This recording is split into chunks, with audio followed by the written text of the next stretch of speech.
Everyone welcome to Shashi cooking. ಇವತ್ತಿನ recipe snacks ನೋಡ್ರಿ. ಮಾಡಕ್ಕೂ ಅಷ್ಟೇ ಸುಲಭ ಐತಿ ಮತ್ತು ತಿನ್ನಾಕೂ ಅಷ್ಟೇ ಕರುಮ್ ಅಂತೇಳಿ ರುಚಿಯಾಗೈತಿ ನೋಡ್ರಿ. ನೀವು ಮಾಡ್ಬೇಕಂದ್ರೆ ಫಟಾಫಟ್ ಅಂತ 10 ನಿಮಿಷದಾಗ ಮಾಡ್ಕೊಂಡ್ಬಿಡ್ಬೋದು. ಭಾಳ ಕೆಲಸನೂ ಇಲ್ಲ. ರವೆ ಮತ್ತು ಮೊಸರು ಬಳಸಲಾರ್ದ ನಾನು ಇವತ್ತು ಚಹಾ ಕೂಡ 10 ನಿಮಿಷದಾಗ ಸ್ನ್ಯಾಕ್ಸ್ ಮಾಡಿ ತೋರ್ಸಾತೀನಿ. ಈಗ ಮಾಡೋ ವಿಧಾನ ನೋಡ್ಕೊಂಬಂದ್ಬಿಡೋಣ ಬರ್ರಿ. ಫಸ್ಟಿಗೆ ನಾನು ಒಂದು ಬೌಲ್ ತೊಗೊಂಡೇನಿ ನೋಡ್ರಿ. ಅದಕ್ಕೆ ನಾನು ಒಂದು ಸಣ್ಣ ಬೌಲಲ್ಲಿ ಅವಲಕ್ಕಿ ತೊಗೊಂಡೇನಿ. ಅವಲಕ್ಕಿ ಗಟ್ಟಿ ಅವಲಕ್ಕಿ ನೋಡ್ರಿ. ಇದು ದಪ್ಪನ ಅವಲಕ್ಕಿ, ಮೀಡಿಯಮ್ ಅವಲಕ್ಕಿ ಅಂತ ಕರೀತಾರೆ ಹೊರಗೆ ಅಂಗಡಿ ಒಳಗೆಲ್ಲ. ನೀವು ಅಂಗಡಿ ಮಾಲ್ ಎಲ್ಲ ಹೋದ್ರೂ ದಪ್ಪನ ಅವಲಕ್ಕಿ ಅಥವಾ ಮೀಡಿಯಮ್ ಅವಲಕ್ಕಿ ಅಂದ್ರೆ ಕೊಡ್ತಾರೆ. ಈಗ ಅವಲಕ್ಕಿನ ಒಂದು 2 ಸತಿ ನೀರು ಹಾಕಿ ತೊಳ್ಕೊಂಬಂದ್ಬಿಡೋಣ.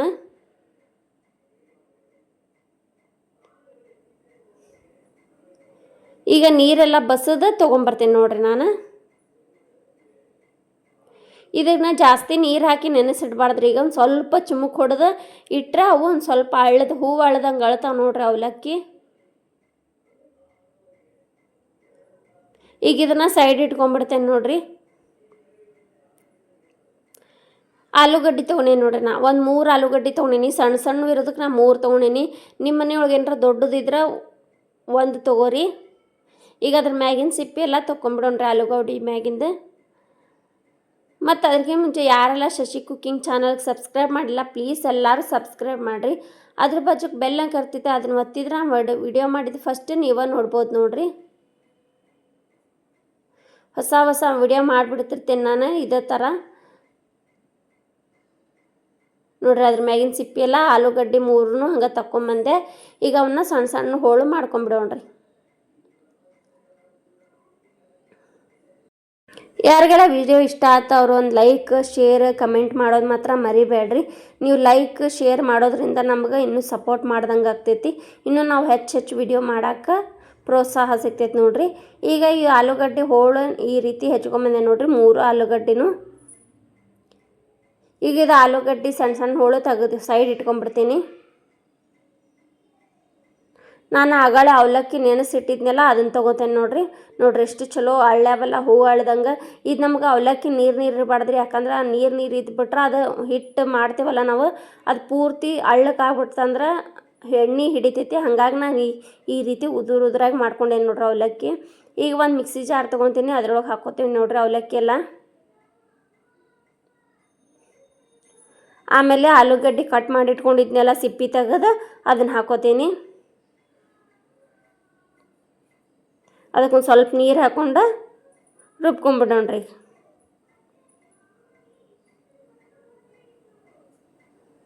ನೋಡ್ರಿ ಒಂದು ಸ್ವಲ್ಪ ರುಬ್ಕೊಂಬಂದೆ. ಈಗ ಇನ್ನೊಂದು ಸ್ವಲ್ಪ ನೀರು ಹಾಕ್ಕೊಂಡು ಒಂದು ಸ್ವಲ್ಪ ಹಿಟ್ಟುಗತೆ ಮಾಡ್ಕೊಂಡು ಬರೋಣ್ರಿ. ಇದನ್ನ ನೋಡ್ರಿ ಹಿಟ್ಟುಗತೆ ಸೇಮ್ ಹಿಟ್ಟು ಅಂದ್ರೆ ಒಡಿ ಹಿಟ್ಟು ಮಾಡ್ತೇವಲ್ಲ ಸೇಮ್ ಅದೇ ರೀತಿನ ಆಗೈತಿ. ಈಗ ಇದನ್ನು ಒಂದು ಬೌಲ್ಗೆ ತಗೊಂಡ್ಬಿಡ್ತೀನಿ. ಇಷ್ಟು ಗಟ್ಟಿಯಾಗಿರ್ಬೇಕು ನೋಡ್ರಿ. ನಮಗೆ ಮೆತ್ತಗೆ ಮಾಡೋಕೆ ಹೋಗ್ಬೇಡ್ರಿ. ಇದಕ್ಕೀಗ ಏನೇನು ಬೇಕೆಲ್ಲ ಹಾಕೊಂಡ್ಬಿಡೋಣ. ಒಂದು ಸಣ್ಣ ಬೌಲೆಲ್ಲ ನಾನು ಸಣ್ಣ ಉಳ್ಳಾಗಡ್ಡಿ ಹೆಚ್ಚು ಹಾಕೊಂಡೆ ನೋಡ್ರಿ. ಆಮೇಲೆ ಒಂದು 5-6 ಮೆಣ್ಸಿಕಾಯಿನ ಈ ರೀತಿ ಸಣ್ಣ ಕಟ್ ಮಾಡಿ ಹಾಕೊಂಡೇನಿ. 1 ಸ್ಪೂನಷ್ಟು ಹಸಿ ಶುಂಠಿನ ಹೆರೆದು ಹಾಕೊಂಡೇನಿ. ಕರಿಬೇವು ಒಂದು 5-6 ಎಲೆ ಕರಿಬೇವು ಸಣ್ಣಗೆ ಹೆಚ್ಚು ಹಾಕೊಂಡೇನಿ. ರುಚಿಗೆ ತಕ್ಕಷ್ಟು ಉಪ್ಪು ಹಾಕೊಂಬಿಡ್ರಿ. ಆಮೇಲೆ 1 ಸ್ಪೂನಷ್ಟು ಜೀರಿಗೆ ಹಾಕೋತೇನೆ ನೋಡ್ರಿ. ಇದಕ್ಕೆ ಸೋಡಾ ಬಳಸಿಲ್ಲ ನೋಡ್ರಿ. ನಾನು ಸೋಡಾ ಬಳಸಲಾರ್ದ ನಾವಿವತ್ತು ಚಹಾ ಜೊತೆ ಸ್ನ್ಯಾಕ್ಸ್ ಮಾಡಾಕೊಂತೀನಿ ಅವಲಕ್ಕಿಯಿಂದ. ಈಗ ಇದನ್ನಿಷ್ಟು ಕಲಿಸ್ಕೊಂಬಿಡೋಣ್ರಿ. ಫಸ್ಟಿಗೆ ಭಾಳ ಪಳ್ಳಾಗಿದ್ದು ನೋಡ್ರಿ. ನೀವು ಯಾವಾಗೂ ತಿಂದಿರೋಂಗಿಲ್ಲ ಈ ರೀತಿ ಅವಲಕ್ಕಿ ಬಜ್ಜಿನ. ಅಷ್ಟು ಪಳ್ಳಾಗಿದ್ದು. ಆಲೂಗಡ್ಡೆ ಹಾಕಿದ್ರು ಅಂದ್ರೆ ಒಳಗೆಲ್ಲ ಸ್ಮೂತಾಗಿದ್ದು ನೋಡ್ರಿ. ಈಗ ಇದಕ್ಕೆ ಮ್ಯಾಗ ಒಂದು ಸ್ವಲ್ಪ ಅವಲಕ್ಕಿ ಬರೀ ಹಾಕಿದ್ರೆ ಒಂದು ಸ್ವಲ್ಪ ಎಣ್ಣೆ ಹಿಡಿಬೋದು ಅನ್ನೋ ಕಾರಣಕ್ಕೆ ನಾನು ಇದಕ್ಕೆ 1-2 ಸ್ಪೂನ ಮೈದಾ ಹಿಟ್ಟು ಹಾಕೋತೇನೆ. ನಿಮ್ಗೆ ಮೈದಾ ಹಿಟ್ಟು ಬ್ಯಾಡ ಅಂದ್ರೆ ಗೋಧಿ ಹಿಟ್ಟು ಅಥವಾ ಕಾರ್ನ್ಫ್ಲೋರ್ ಹಿಟ್ಟು ಹಾಕೋಬೋದು ನೋಡ್ರಿ. ಈ ರೀತಿ ಕಲಿಸ್ಕೊಂಡ್ಬಿಡ್ತೇನೆ ರೀ ನಾನು. ಚಲೋತ್ತಂಗೆ ಹಿಟ್ಟು ಇದು ಮತ್ತು ಅವಲಕ್ಕಿ ರುಬ್ಕೊಂಬಂದಿರ್ತೇವಲ್ಲ ಎಲ್ಲ ಕೂಡೋಂಗೆ ಈ ರೀತಿ ಚಲೋತ್ತಂಗೆ ಕೈಯಲ್ಲೇ ಕಲಿಸ್ಕೊರಿ. ಈಗ ಸಣ್ಣನೂ ಬಜ್ಜಿ ಬಿಡೋ ತೋರಿಸ್ತೇನೆ ನಿಮ್ಗೆ. ಎಲ್ಲ ಕಲಿಸ್ಕೊಂಡಿದ್ದಾತನ ಹಿಟ್ಟು ನೋಡ್ರಿ. ಈ ರೀತಿ ಗುಂಡಾದಂಗೆ ಬಜ್ಜಿ ಬಿಟ್ಕೊಂತ ಹೋಗ್ಬಿಡ್ಬೇಕ್ರಿ ನೋಡ್ರಿ. ಮಸ್ತಾಗ್ಯಾವಲ್ಲ. ಒಂದು ಸ್ವಲ್ಪನೂ ಹಿಟ್ಟು ಮೆತ್ತಗಾಗಿಲ್ಲ ಮತ್ತು ಗಟ್ಟಿನೂ ಐತಿ. ಇಷ್ಟು ಗಟ್ಟಿ ಆದ್ರೆ ಬಜ್ಜಿ ಗಟ್ಟಿ ಹಾಕವನ್ನ ಅನ್ನಕ್ಕೆ ಹೋಗ್ಬೇಡ್ರಿ. ಕರೆಕ್ಟ್ ಐತಿ ನಮಗೆ ಹಿಟ್ಟಿದು. ಎಣ್ಣೆ ಒಳಗೆ ಬಿಡಾಕ ಎಣ್ಣೆ ಕಾಯಕ್ಕೆ ಇಟ್ಟಿದ್ದೆ, ಮೀಡಿಯಮ್ ಉರಿ ಒಳಗಿಟ್ಟು. ಅದು ಎಣ್ಣೆ ಸ್ವಲ್ಪ ಭಾಳ ಕಾದ್ರೆ ಲಘುನ ಕೆಂಪಾಗ್ತಾವೆ, ಹಂಗಾಗಿ ಮೀಡಿಯಮ್ ಉರಿ ಒಳಗೆ ಇಟ್ಕೊಂಡು ಕಾಸ್ಕೋರಿ ಎಣ್ಣೆ. ಒಂದೊಂದೇ ಬಿಟ್ಕೊಂತ ಹೋದೆ ನೋಡ್ರಿ. ಈಗ ನಾವು ಬೇರೆ ಯಾವ್ದಾರ ಹಿಟ್ಟು ಇಷ್ಟು ಗಟ್ಟಿ ಮಾಡಿದ್ರೆ ಅವು ಬಜ್ಜಿ ಗಟ್ಟಿ ಆಗ್ಬೋದು ರೀ. ಆದ್ರೆ ಅವಲಕ್ಕಿಯಿಂದ ಮಾಡತ್ತೇವಲ್ಲ ಸ್ವಲ್ಪ ಹಿಟ್ಟು ಗಟ್ಟಿನೇ ಇರ್ಬೇಕು ರೀ. ಯಾಕಂದ್ರೆ ಅವಲಕ್ಕಿಯಿಂದ ಮಾಡಿರೋ ಬಜ್ಜಿ ಆಗಿರಂದ್ರೆ ಸ್ವಲ್ಪ ಎಣ್ಣೆ ಕುಡಿತಿರ್ತಾವೆ, ಹಂಗಾಗಿ ಗಟ್ಟಿಯಾಗಿ ನಾದ್ಕೊಂಡ್ರೆ ಎಣ್ಣೆ ಕುಡಿಯೋದಿಲ್ಲ ರೀ ಬಜ್ಜಿಗಳು. ನೋಡಿರಿ ಈ ರೀತಿ ಒಂದು ಕಡೆ ಬೇಯಿಸ್ಕೊಂಡು ಕಲರ್ ಚೇಂಜ್ ಆತಂದ್ರೆ ಇನ್ನೊಂದು ಕಡೆ ಹೊಳ್ಳಿಸ್ಕೊಂಡು ಮೀಡಿಯಮ್ ಉರಿನ ಇಟ್ಕೋರಿ.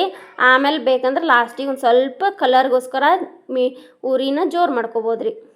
ಆ ಕಡೆ ಈ ಕಡೆ ಹೊಳ್ಳಿಸ್ಕೊಂಡು ಆಡ್ಸತ್ತೆ ಇವನ್ನ ಮೀಡಿಯಮ್ ಉರಿ ಒಳಗೆ ಇಟ್ಕೊಂಡು ಬೇಯಿಸ್ಕೊಂಡೆ ನೋಡಿರಿ ಕಲರ್ನು ಎಷ್ಟು ಚಲೋ ಬಂದಾವಲ್ಲ, ಸೂಪರಾಗಿ ಬಂದಾವು, ಮಸ್ತಾಗ್ಯಾವಲ್ರಿ.